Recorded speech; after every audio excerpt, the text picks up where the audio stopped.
This is Black Market Leadership, the underground resource for disruptors and status quo breakers.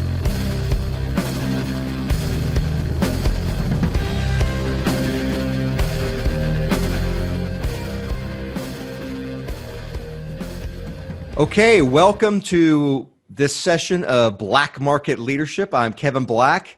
Today is a very exciting episode. We are going to talk about a subject which is dear to my heart, and it's dear to the heart of my friend here, Christoph Lohr. Christoph, say hello and tell people where you're from and what you do. Thanks, Kevin, and thanks for having me on your podcast. My name is Christoph Lohr. I'm a licensed professional engineer, but also I have been involved in a number of things during my career. My background, actually, first-generation German immigrant. Grew up in Michigan and then went to school actually at the same alma mater as Kevin, the Virginia Military Institute.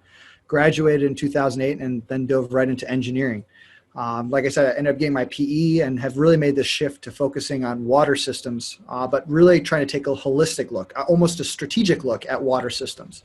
And it's with my passion that's really started as a kid in military history that I've really kind of kept honing that learning ability and have used the information that I gathered as a kid on military strategy and military history to kind of help me throughout the rest of my career. And I think that's a large part of what we're talking about today, Kevin, is that concept of how military history and military strategy in that sense can really have a really big impact, and taking that big picture view. And even if it's an abstract concept that doesn't seem to directly relate, you can really find a lot of ways to relate it. Yeah, so you hit it. The topic today, we are talking about military history as a professional development resource. So before we jump into this, let's talk about the elephant in the room.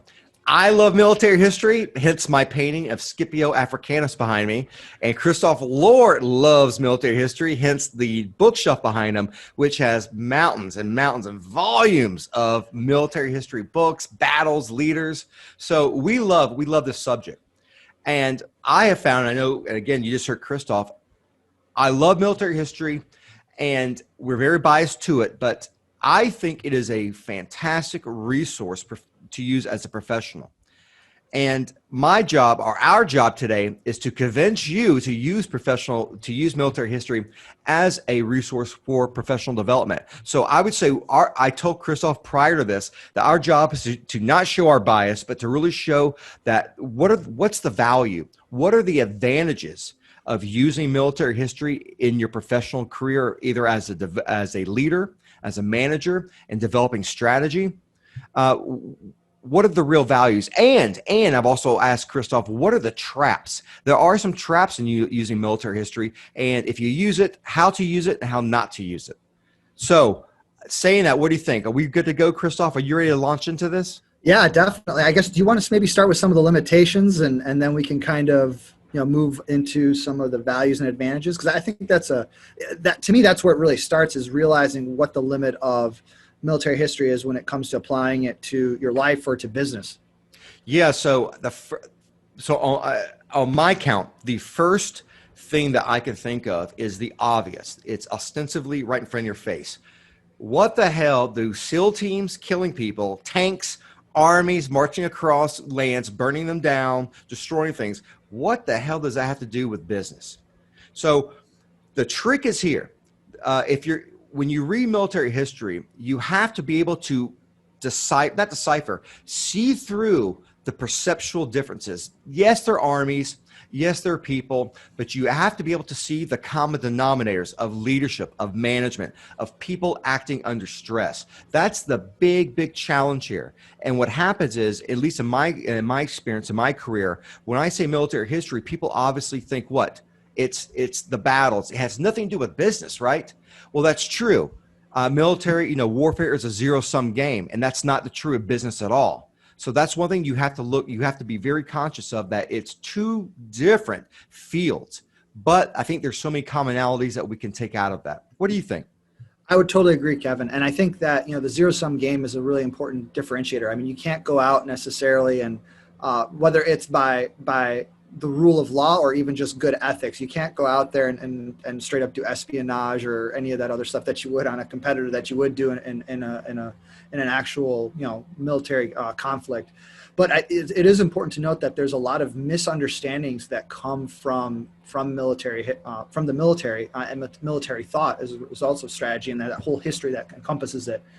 And I think the misconceptions actually sometimes can be more harmful to businesses developing something that's useful for themselves.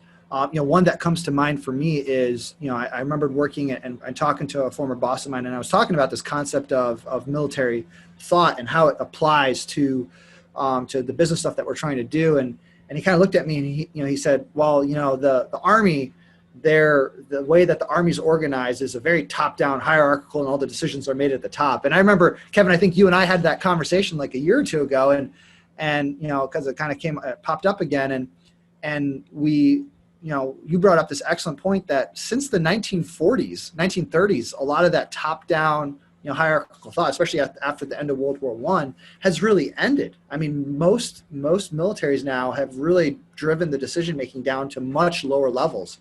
And continue to do so. I mean, I look at some of our enlisted folks out there now, that have served overseas, and a lot of them are the ones, not even the officers anymore, that are being tasked with this, day in and day out decisions. So to me, that concept of driving down decisions, the U.S. military, among other militaries in the world, really were some at the forefront of that thought. And it's interesting now to see some businesses that are just now starting to wrestle with the concept of driving down the decision-making, that they're still very top heavy and decision-making occurs at the top. And it really leads to some, to situations where they're very inflexible, and they really can't react quickly enough to a new competitor's development or to a customer's need. And that's really kind of that difference where, the military, kind of talking about that limitation again, the military focuses on trying to eliminate the enemy. The objective is to overcome the enemy or to circumvent their supply lines, to cut the supply lines off, or to basically, find a way to neutralize a threat. Whereas for business, the objective is to win customers, and so the focus shifts, but that doesn't mean that all there's some things that you obviously don't want to do because you don't want to neutralize a customer. Right. I mean, but there are things that you want to do to help, that you can lean on military history and military strategy and the history of that strategy development that can really give you an advantage in the marketplace. And I have seen that time and time again. Actually, I just put out a blog post last week or this week and last week that talked about that concept of focusing your resources to lead to a breakthrough. And it's funny that, to me, that so many organizations, they don't do it, but whether you look at from a business history or a military history standpoint, that concept of focusing resources is such a key one that has shown time and time again to be a very effective way to having success in your endeavor. Yeah. So a couple of things on that. So the thing that you and I talked about is there's a German term called auftragstaktik. And we call it mission command, or you probably, if you're on LinkedIn, you might have seen this. There's this whole school of thought called mission command, and that came from the Germans back in the late 19th century, which is the 1800s. And basically, it's back in the day when armies came on the battlefield, you would have this general who might go on a hill who can see all his units. And that general could say, move that unit here, move that unit there, and they would raise a flag, and that would signal, and they would move. So in a sense, that general was a chess master, and that's what you call detailed command. But as time passed and as technology grew and developed, you would find that armies could be 100 miles apart. So you have to be able to ensure that they can act in a way that you want them to act, and that they can capitalize on opportunities on the ground, which is a huge, huge benefit to any organization. And that's where auftragstaktik, or mission command, comes from. So it's funny you say it, because when people talk about military history or taking lessons from the military, what I found is that, at least in my mind, I think that people are thinking of Prussian soldier, jack high boots, yelling, blah, blah, blah, blah. A lot of times people think of basic training, but that is not how the Army wants to be. Now, saying that believe it or not, we do have we aim to be very decentralized, but we do have a top-down centralization. And this is another element of military history, which I think is really fascinating. It's the philosophy of the culture, how culture can affect strategy and decision-making. So in the United States, we operate in what we call scientific management. And I know, what was that book you just read? Because I think I recommended it to you, The Management Myth, right? Yes. Management Myth. And if you're out there, it is a fantastic contrarian book. It is a book that it's an ex management consultant who did not really enjoy his time. So he gives you some of the insights of management consulting. It's a fascinating read for the fact that he gives you the alternative view. So when people talk about Peter Drucker, and they love Peter Drucker, you read this guy and you get the background of Michael Porter. That's all you hear about in business school today. Well, he gives you a very interesting background. He also gives you a background on Taylorism, which is the mindset, the father of scientific management. And Taylor, back in the days, was probably the first management consultant. And he would go to, was it pig iron? Pig irons, basically. Yeah, he would go to these factories and watch these people moving, pieces of iron back and forth, and he would bring a stop clock and start, and start timing them. This guy took 10 seconds. This guy took 15. Joe there takes 30. And it was that kind of data that allowed people to start establishing processes to performance. Well, that mindset has emanated in the United States forever. So especially during World War II, we take scientific management, meaning it is a top down. You establish the process, you're overseeing the process, and the emphasis, the focus is ensuring the process enacts the way it should. As opposed to the Germans in World War II, who were about auftragstaktik. They were not focused on process. They were interested in capitalizing on opportunities on the moment on the battlefield. That's why the smartest people in the U.S. Army back in the 40s, the most intellectual, went to the back, to signals, intelligence, to the things that really helped that process, whereas the Germans, the smartest, went to the front and usually died first. It's that kind of mindset. So when people think about decentralization, centralization, I know they had that mindset, but you got to realize that when you study military history, philosophies, culture, it really affects how you plan, where your emphasis on people is, on your workforce. What matters most? Is it the IT or is it sales? Or is it marketing or is it corporate communication? Those fundamentals really shape how you act, how you think and plan. And I would tell you, I don't think you would get that without military history. I would totally agree, Kevin. I don't think you would either. And actually, you brought up a really good point about, culture and philosophy. I think that one of the things that has been interesting to me throughout my whole time studying, and I think since we've started our conversation years ago now, is that, we learn about World War II, and I knew of it, but I never put it together. But, we learned, the world saw what the Germans did in World War II and what their military did. But really everybody, including most notably the U.S. military, especially the U.S. Army, has copied that almost, entirely, in its entirety, as far as the concepts of how to move troop movements. One of the books, actually, you were the one that recommended it to me, and it's kind of this whole strain of thought. And I would say, it's funny, when I started this, I'm still a fan of Peter Drucker. I think there's a lot of things, and we can touch on some of that later, some of the bigger things that I kind of hold with me as I move forward. But I've kind of shifted my thinking away from the Druckers and the Porters and the Peters out there to a certain extent, but John Boyd, Certain to Win. So good. I had always looked for a book that kind of really made a very, most business books tend to be very business, and then most military history books tend to be military history, at least from what I've been able to typically find, or at least the ones that are most popular in culture, shall we say. But the Certain to Win, this was done by an excellent author, Chet Richards, who was actually a mathematician as a background. He studied John Boyd, and if you don't know who John Boyd is, to any of your listeners, you have to read John Boyd. I'd say definitely his biography, and then this book, Certain to Win, which kind of captures a lot of the John Boyd thoughts as it relates to business.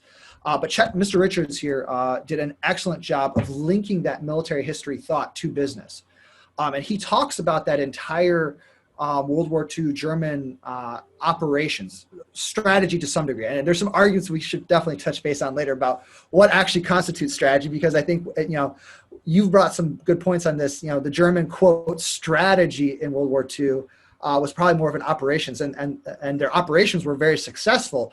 But in the grand scheme of things, on how those operations fit together under the umbrella of a grand strategy, so shall we say, was really boneheaded. They did it twice. And so I think, when you look at how those things relate, and that's, again, those abstract concepts, how what seems to be two different things in an organization and how they relate. Military history is just so chock full of such good information in that regard, that if you spend any time reading it, even in a non-condensed, the Chet Richards book is very thin. It's a very easy read to do in a couple of days. I think it's 180 pages. You can pick up so much that can help you then, if you take it and try to apply it into a business standpoint, you can start thinking about it differently. So yeah, I totally agree, Kevin. I think that concept, the general overarching philosophy that's been out there, the Porters and the Druckers, they had some good things, and there's some things that are worth holding on to.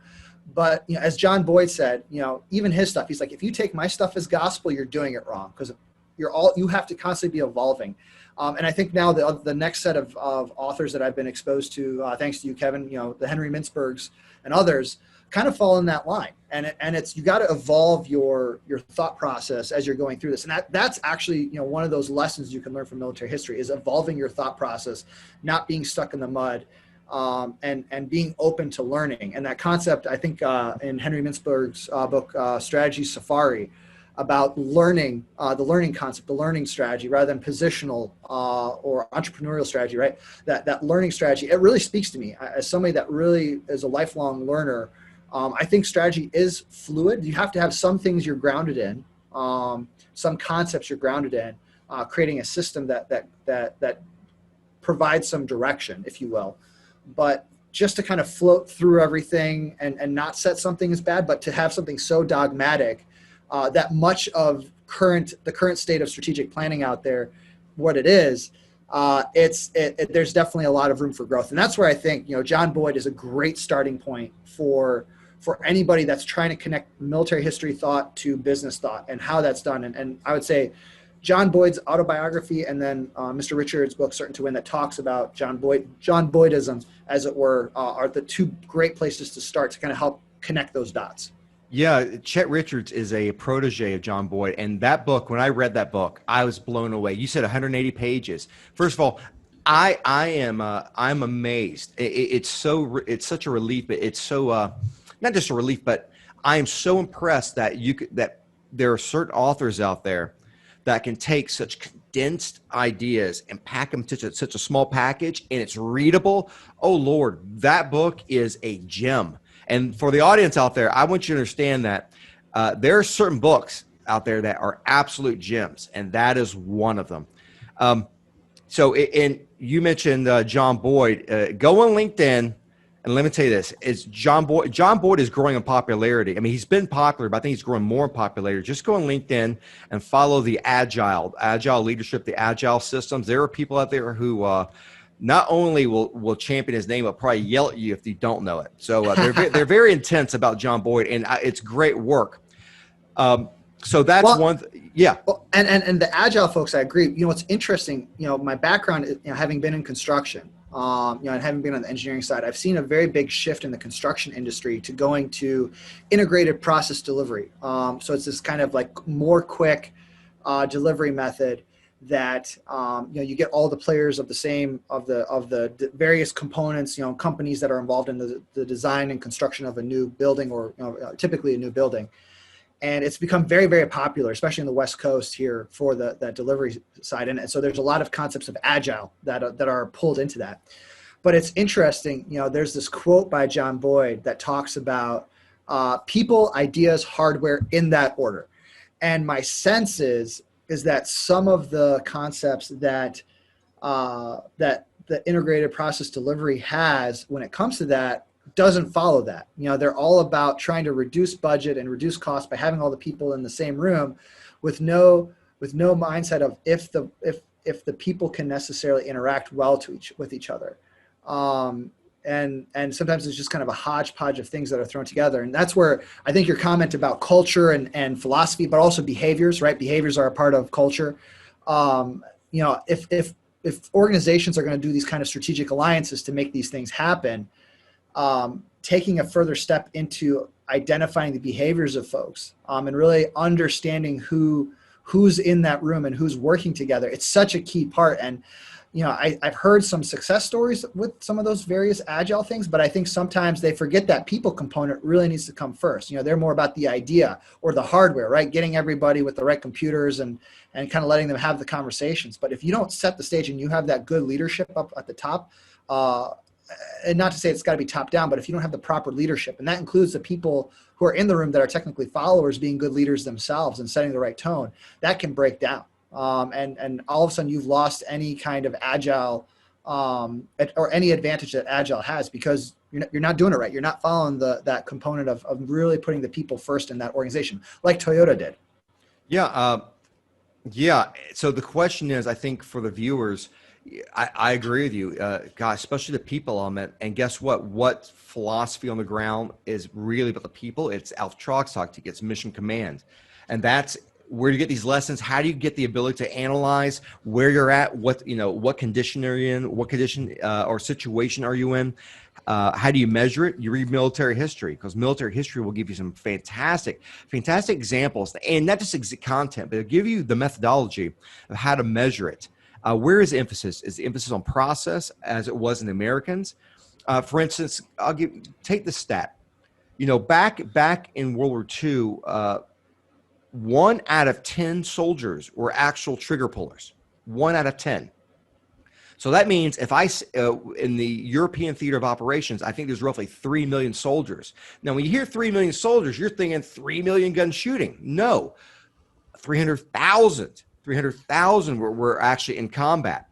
But the Americans kept that 300,000 in constant combat until the war ended, and it wore the soldiers down. This was actually opposed to Germans who would actually cycle. They would actually cycle their soldiers through. And there are many components to it, but the point is, there are large organizations. There are armies. They're called armies, and they're made of millions of people. And if they're executing these processes and procedures and have a certain culture which affects their performance, if it's affecting them on a global scale, I assure you it's affecting you in your business at 100 people. Yeah. And so that's why you got to read military history, because it will give you those examples. And when you start seeing, look what my boss is doing. This reminds me of the Battle of the Bulge. This reminds me of the the Romans at Cannae. You start making those parallels, and that's what really strengthens it. And something else you said, you mentioned, because I know you're big on strategy. In fact, your title, your position is Director of Strategic Projects and Learning, correct? Director of Education and Strategic Projects. That's correct. Director of Education and Strategic Projects. So in my background, I've done a lot of strategy work, and I think probably one of the most interesting stories I have in military history which affected my view is, again, going back to World War II, there was a story about how when the Germans invaded Poland, which was September 1st, 1939, 2 days later, the British and the French declared war on the Germans. And you hit on this, how the Germans had a different view of strategy. The story is that once the British declare war, it was said that Hitler was around his generals, and Hitler leaned over and said, okay, the British have declared war on us. What's next? They never thought about the next step, because to them, strategy is what we call a campaign. If you take over Poland, that's a strategy. If you're going to fight France, that's a strategy. Now compare that to the United States, where we had George C. Marshall, Chief of Staff of the Army. Consider this. If the Germans view strategy as a campaign, as local, you might say, in a sense, marketing. Marketing is your one business unit. Our strategy is just based in marketing, and that's it. Look at George C. Marshall, who, remember, we didn't join the war till December of 1941, but we were still helping our allies. Our army was the 18th largest in the world, I think Bulgaria had a bigger army than we did. So up to that point, before we get in there, we have to build up our army. We have to create a force, because we know we're getting this fight. But we're not just creating a force. We're defending the Western Hemisphere first. We have to defend our homeland and Panama Canal and South America.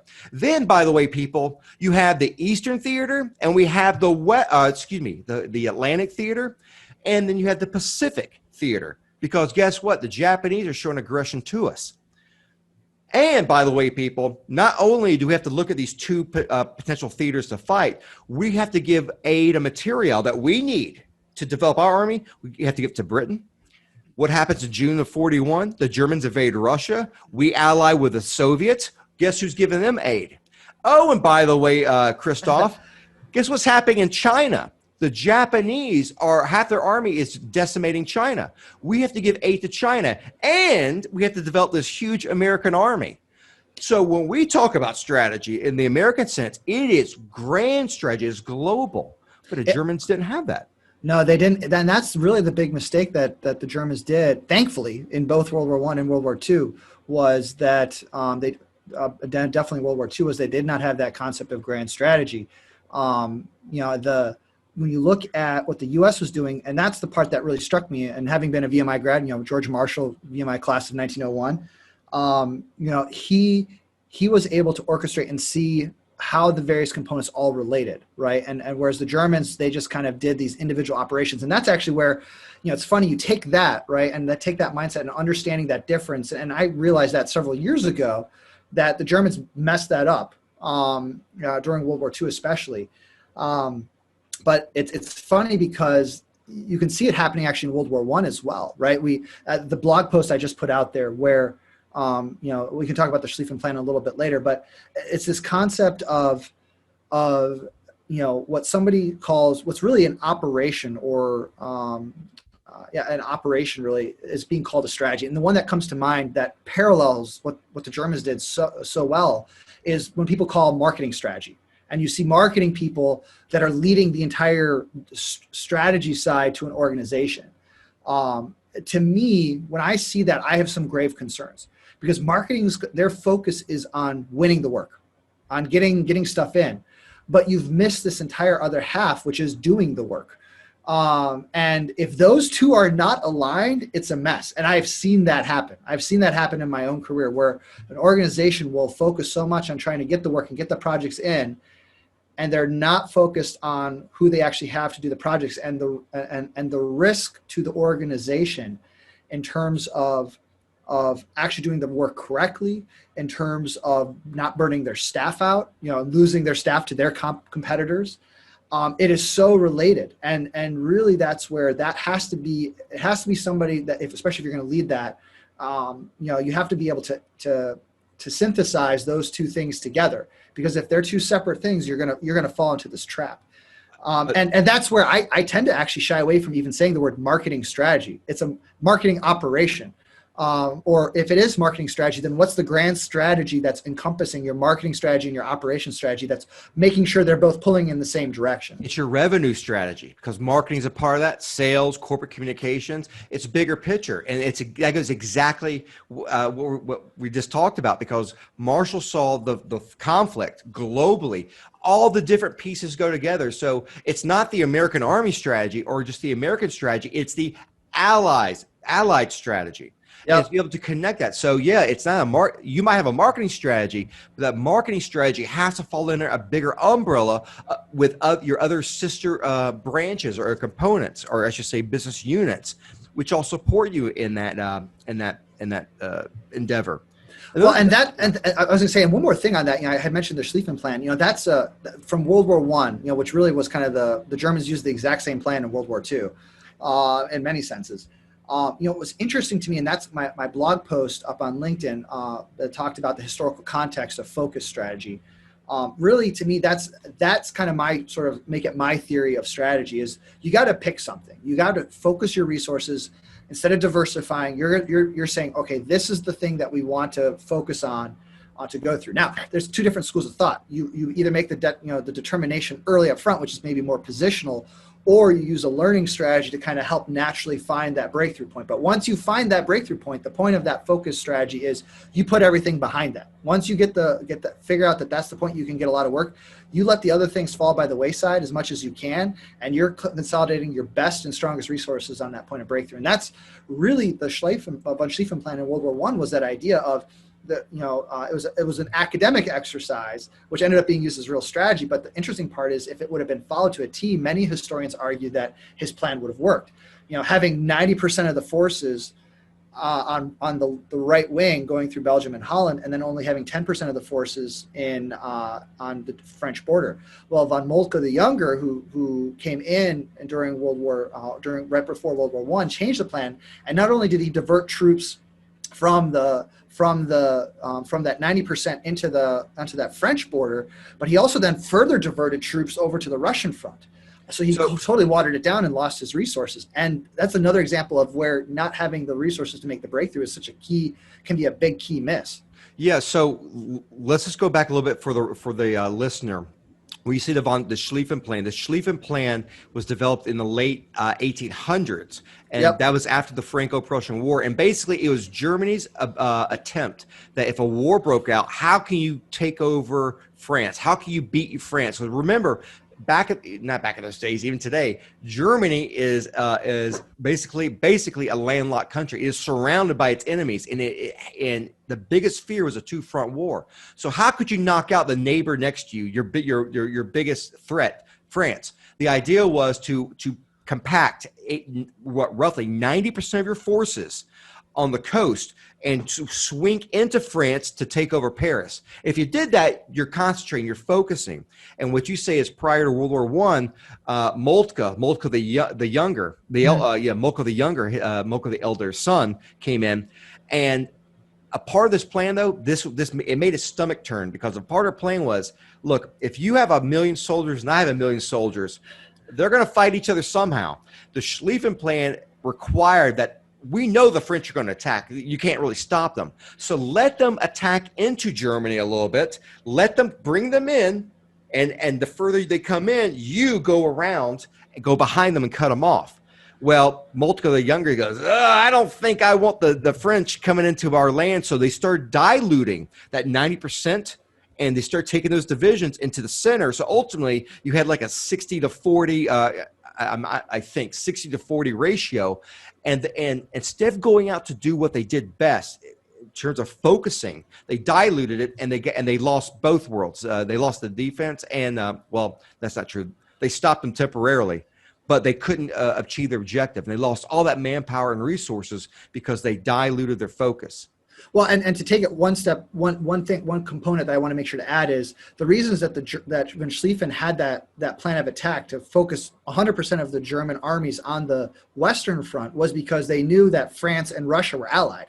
But what von Schlieffen identified, and turns out history proved him right, that he correctly identified, was that the Russian army at the time was so inept that you give up some of that space, and then you could quickly defeat them subsequently without additional forces. You can then quickly shift your forces after defeating France quickly, much like how Frederick the Great did during the 7 Years' War back during the time frame. And so again, the point of that is this concept of focus. And von Schlieffen correctly identified the right focus. And there's a lot of historians that talk about one or two more German divisions that were moved to the Russian front, or moved further south for political means, to kind of that diluted, right, to satisfy political stresses, to prevent French from coming into Germany. That really wrecked his chance of winning. If he would have drawn them in and then done a flanking maneuver on them, chances are it probably would have worked. It worked for the Germans during the Franco-Prussian War, but it also worked for the Americans in the Gulf War. I mean, who was it? Schwarzkopf, yeah. Schwarzkopf, the American commander, he did exactly what the Germans did in World War I and World War II, just did it against Iraq. He drew them onto the one side and then did a whole end around. So the idea of flanking maneuvers is so key. Now, how does that relate to business? It's, that's the part that you got to look, okay, I have my enemy, but But again, it's this concept of focus. And what I've seen so many businesses do, and when you look at the business books that talk about it, so many times, whether it's Steve Jobs focusing what Apple, what Apple does, right? He eliminated vendors and printers and so many other things. He focused on computers and phones, and that was it. And he didn't even give many models. He had a couple of things, and it was, very simple in what he did, but he achieved a breakthrough.